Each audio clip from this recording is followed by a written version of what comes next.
అయితే ఈ పాలిటెక్నిక్కి సంబంధించి కొన్ని ఇష్యూస్ ఉన్నాయి.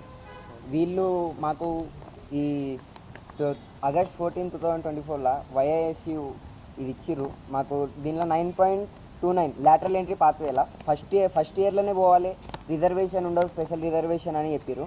తర్వాత మొన్న మురళీకృష్ణ సార్ గారు ఏం చెప్పారంటే, మురళీకృష్ణ కాదు మన లేబర్ మినిస్టర్ సార్ గారు ఏం చెప్పారు ప్రెస్ మీట్లో, ఉంటుంది మీకు రిజర్వేషన్ అని ఉన్నది.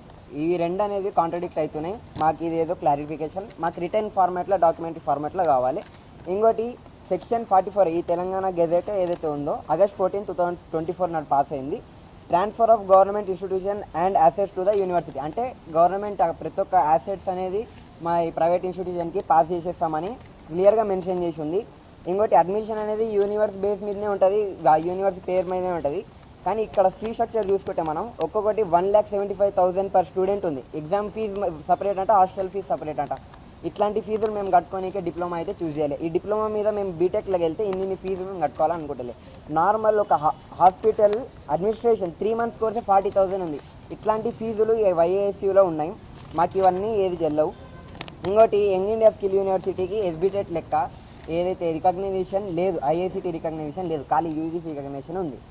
మాకు ఎస్బిటెట్కి ప్రెసిడెంటల్ యాక్ట్ ప్రకారంగా 10th షెడ్యూల్లో మాకు ఐఐసిటీ రికగ్నైజేషన్ అనేది ఉంది.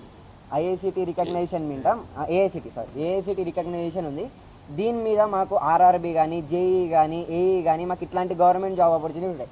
ఈ యూజీసీ రెగ్యులేషన్స్ ఉంటే మాకు అవన్నీ జాబ్ ఆపర్చునిటీస్ కోల్పోయే ఛాన్సెస్ ఉన్నాయి.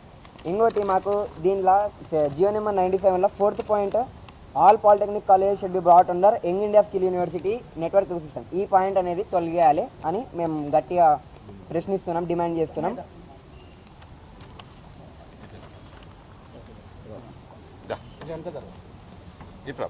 Already 5 years 6 months